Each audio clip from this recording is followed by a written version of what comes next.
சசிகலா தலைமையில் இன்று மாலை பசும்பொன்னில் நடைபெறும் பொதுக்கூட்டத்தில் அண்ணா படம் இல்லாமல் கொடிகள் கட்டப்பட்டுள்ளன. கூடுதல் தகவல்களை செய்தியாளர் வெற்றியிடம் கேட்கலாம். வெற்றி, சசிகலா என்ன விஷயத்தை அறிவிக்கப் போகிறார் அப்படிங்கிற எதிர்பார்ப்பு அரசியல் களத்தில் இருக்கு. தற்போது அந்த கூட்டத்திற்கான ஏற்பாடு எப்படி இருக்கு, விவரம் என்ன?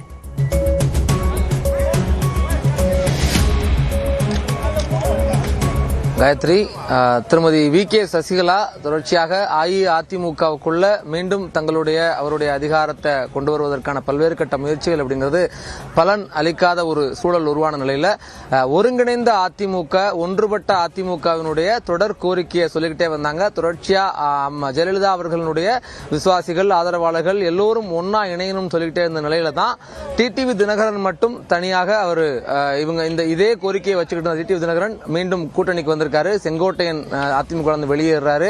ஓபிஎஸ் இதே கருத்தை சொல்லிக்கிட்டு இருந்த ஓ பன்னீர்செல்வம் அவருடைய நிலைப்பாடு என்ன அப்படிங்கிறது இதுவரைக்கும் ஒரு தெளிவுபடாம இருக்கு. அந்த நிலையில தான் வி.கே. சசிகலா அவர்கள் இன்னைக்கு ராமநாதபுரம் மாவட்டம் பசும்பொன்ல தேவர் நினைவிடம் இருக்கு. அதுக்கு பக்கத்துல கூடிய கோட்டைமேடு அப்படிங்கிற இடத்துல ஒரு பெரிய பொதுக்கூட்டத்தை கூட்டுறாங்க. 10,000க்கும் மேற்பட்ட அவருடைய ஆதரவாளர்கள், தென் மாவட்டங்களில் கூடிய அவருடைய விசுவாசிகள், அவருடைய ஆதரவாளர்கள் எல்லாம் அழைச்சு அந்த கூட்டத்தை நடத்துறாங்க. ரொம்ப முக்கியமானது, தொடர்ச்சியாவே அவங்க கடைசியாக அண்ணாவினுடைய பிறந்தநாள் விழா அன்னைக்கு கூட தேர்தல் களத்தில் இறங்குவேன் அப்படின்ற ஒரு கருத்தை சொல்லியிருந்தாங்க.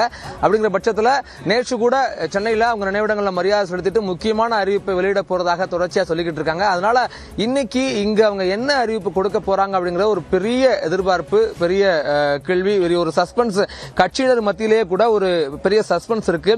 என்ன செய்ய போறாங்க, என்ன சொல்ல போறாங்கன்னு தெரியல அப்படிங்கிற சஸ்பென்ஸ் இருக்கு. ஆனா ரொம்ப முக்கியமா ஒண்ணு என்ன இந்த இடத்துல செஞ்சிருக்காங்க அப்படின்றத கவனிக்கணும். அப்படின்னா மேல அவங்கள வரவேற்று வச்சிருக்கக்கூடிய பேனர் பதாகைகள்லாம் ஜெயலலிதாவினுடைய மறு உருவம், அதிமுக தொண்டர்களுடைய கடைசி நம்பிக்கை, இது போன்ற வாசகங்கள்லாம் இடம்பெற்றிருக்குது.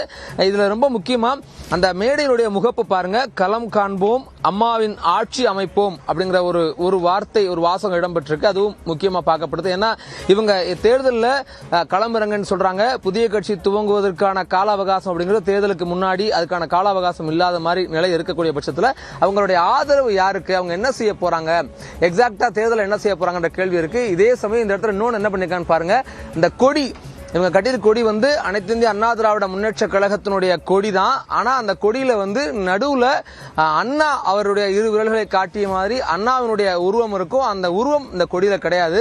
உருவம் இல்லாம கொடி வைக்கப்பட்டிருக்கு. அப்படிங்கறதுனால இது எதுவும் புதிய கட்சிக்காக ஒரு சமிக்கையா அல்லது அதுக்கான ஒரு வேற எதுவும் இதுல புது அறிவிப்புகள் வரப்போகுதா, அல்லது அவங்களுடைய கொடியாக இப்ப அவங்களுடைய பயணிக்கக்கூடிய பட்சத்துல இது அவங்களுடைய கொடியாக இருக்குமா அப்படிங்கிற எதிர்பார்ப்புலாம் இருக்கு.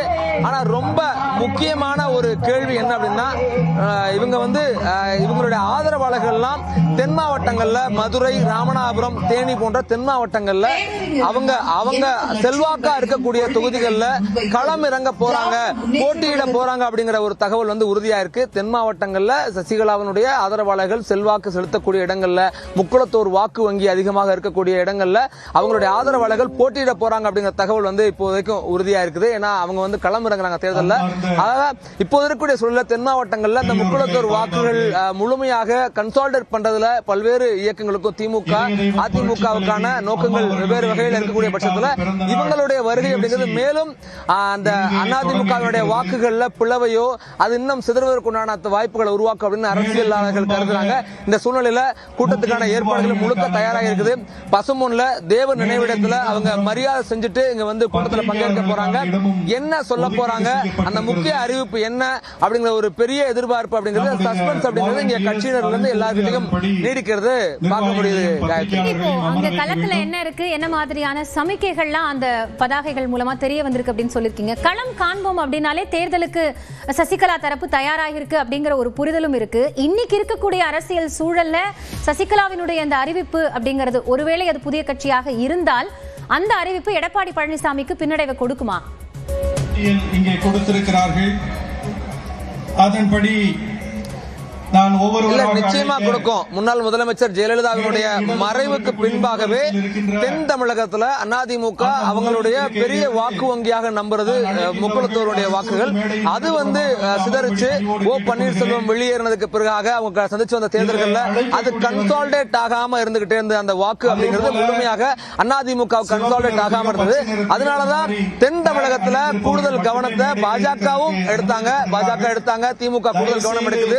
தனித்தனியா நிர்வாகிகள் நியமிச்சு அவங்க போட்டியிட போறாங்க.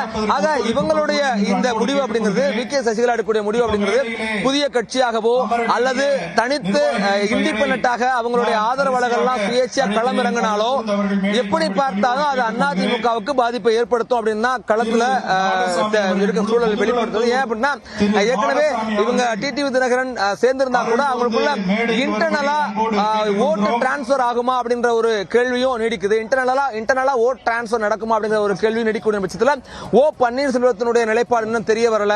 அவர் வெளியே இருக்கிறதுனால அவருடைய முடிவுகள் இன்னும் தீர்க்கமான முடிவு எடுக்கப்படாதனால ஏற்கனவே அந்த வாக்குகள் அப்படிங்கிறது பிளவக்கூடும் அதிமுக வாக்குகள் அப்படிங்கிறது இப்ப மேல் அதிகமாக சசிகலா அவர்களும் எடுக்கக்கூடிய இந்த முடிவு அப்படிங்கிறது உறுதியாக தேர்தல் களத்துல அதிமுகவினுடைய வாக்குகளை மேலும் ஒரு முக்கிய ரொம்ப குறிப்பிடத்தகுந்த வகையிலான பிளவுகளை உருவாக்கூடும்.